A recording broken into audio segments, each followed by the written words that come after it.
परम पूजनीय श्री गुरु जी कहते हैं, यह बात अति स्पष्ट है कि हमारे राष्ट्रीय अस्तित्व का आधार राजकीय सत्ता कभी नहीं रही, अन्यथा हमारा भी भाग्य उन राष्ट्रों से अच्छा नहीं होता जो आज केवल अजायब घर की दर्शनीय वस्तु मात्र रह गए हैं। राजकीय सत्ताधारी हमारे समाज के आदर्श कभी नहीं थे।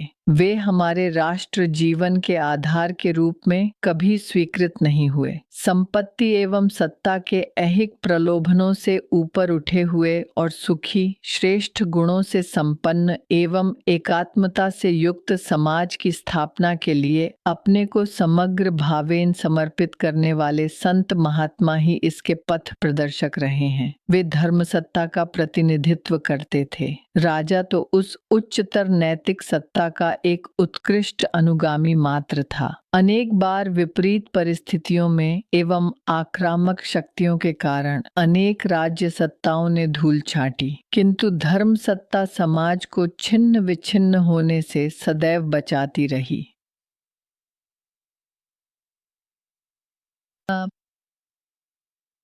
परम पूजनीय श्री गुरु जी कहते हैं, प्रत्येक राष्ट्र का अपना विशिष्ट जीवन संगीत रहता है और उसी की लय तरंग में राष्ट्र प्रगति पथ पर अग्रसर होता है। अपने हिंदू राष्ट्र ने भी अनादि काल से एक अनुपम विशिष्टता को सुरक्षित रखा है।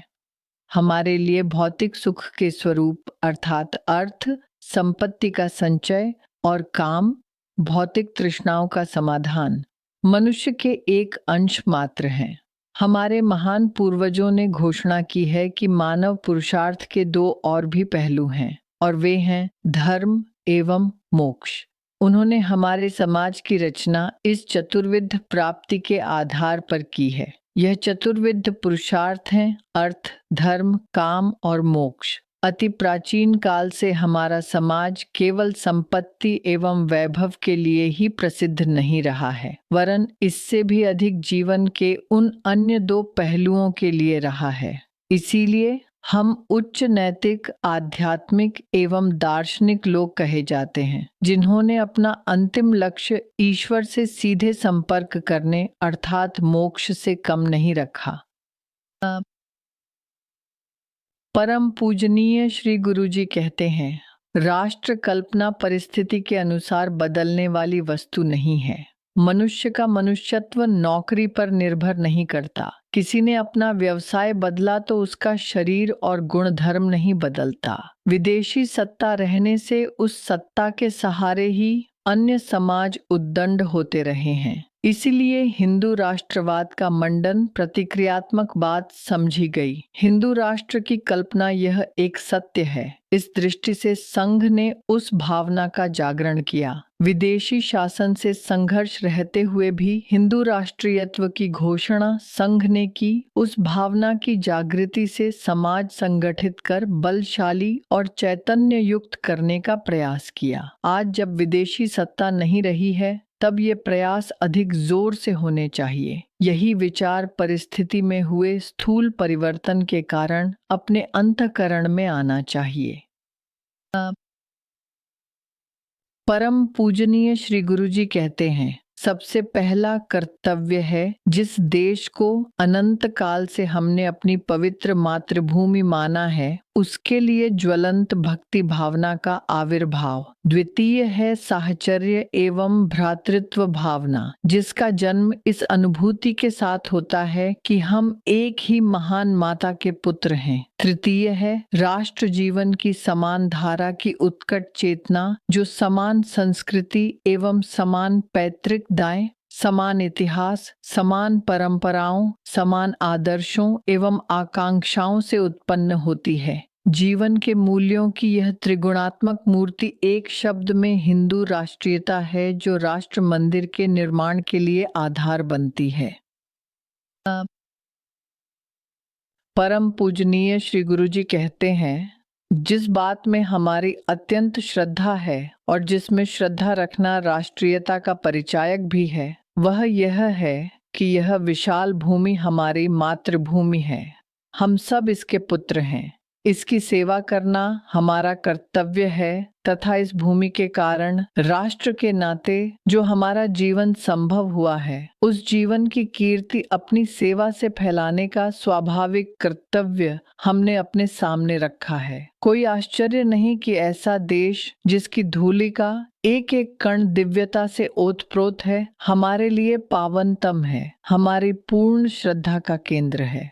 यह श्रद्धा की अनुभूति संपूर्ण देश के लिए है, उसके किसी एक भाग मात्र के लिए नहीं। शिव का भक्त काशी से रामेश्वरम जाता है और विष्णु के विभिन्न आकारों एवं अवतारों का भक्त इस संपूर्ण देश की चतुर्दिक यात्रा करता है। यदि वह अद्वैतवादी है तो जगत गुरु शंकराचार्य के चारों आश्रम जो प्रहरी के समान देश की चारों सीमाओं पर खड़े हैं उसे चारों दिशाओं में ले जाते हैं। यदि वह शाक्त है उस शक्ति के पुजारी की जो दिव्य माँ है, विश्व की तीर्थ यात्रा के लिए 52 स्थान हैं जो बलूचिस्तान में हिंगलाज से असम में कामाक्षी पर्यंत और कश्मीर में ज्वालामुखी से लेकर दक्षिण में कन्याकुमारी तक फैले हुए हैं। इसका यही अर्थ है कि यह देश विश्व की जननी का दिव्य एवं व्यक्त स्वरूप है।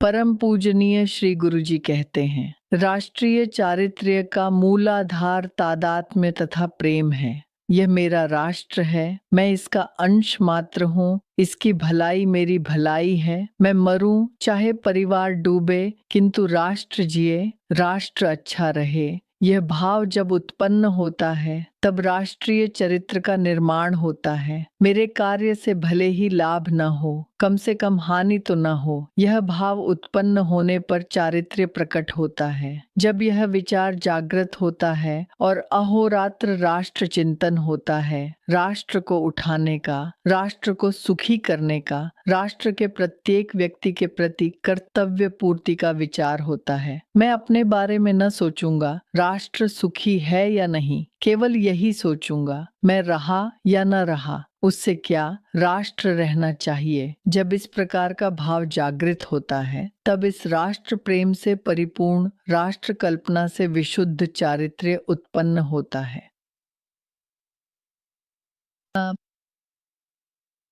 परम पूजनीय श्री गुरु जी कहते हैं, सब विद्वानों ने विचार कर यह बात रखी है कि चरित्र या स्नेह का आधार एकात्मता है। जो इस एकात्मता को पहचानेगा वही स्नेह कर सकेगा, वही असुखी होते हुए भी प्रेम करेगा। अतः केवल चारित्र्य का आग्रह करने से चारित्र्य निर्माण नहीं होगा, उसके लिए ठोस आधार लेना पड़ेगा। भारत में प्राचीन काल से चला आने वाला हमारा संस्कार रूप जीवन जिसे संस्कृति कहते हैं, वही सामान्य अधिष्ठान है। उसके जागरण से ही एकात्मता संभव है। प्रत्येक व्यक्ति एकात्मता का व्यक्त रूप है। यह समझकर समाज की सेवा करना ही धर्म है। जैसे कि जीवाणु शरीर की सेवा करते हैं, कोई भी आवश्यकता से अधिक संचय नहीं करता, वैसे ही समाज को एकात्म स्वरूप जानकर, केवल मानकर नहीं, अपने जीवन को समष्टि रूप समाज की सेवा में लगा देना ही जीवन का साफल्य है। एकात्मता का भाव ही सुसंगठित रूप दे सकेगा। इस प्रकार के सांस्कृतिक विचारों को लेकर ही हम समाज की पुनर्रचना करना चाहते हैं। परम पूजनीय श्री गुरु जी कहते हैं, शारीरिक शक्ति आवश्यक है किंतु चरित्र उससे भी अधिक महत्व का है। बिना चरित्र के केवल शक्ति मनुष्य को पशु बना देगी। वैयक्तिक तथा राष्ट्रीय दृष्टिकोण से भी चरित्र की शुद्धता राष्ट्र के वैभव एवं महानता की जीवन प्राण होती है। परम पूजनीय श्री गुरु जी कहते हैं, यदि महान जागतिक लक्ष्य में हम सफलता प्राप्त करना चाहते हैं तो हमें प्रथम अपना उदाहरण प्रस्तुत करना होगा। हमें विदेशी वादों की मानसिक श्रृंखलाओं और आधुनिक जीवन के विदेशी व्यवहारों तथा अस्थिर फैशनों से अपनी मुक्ति कर लेनी होगी। परानुकरण से बढ़कर राष्ट्र की अन्य कोई अवमानना नहीं हो सकती। हम स्मरण रखें कि अंधानुकरण का अर्थ प्रगति नहीं होता, वह तो आत्मिक पराधीनता की ओर ले जाता है।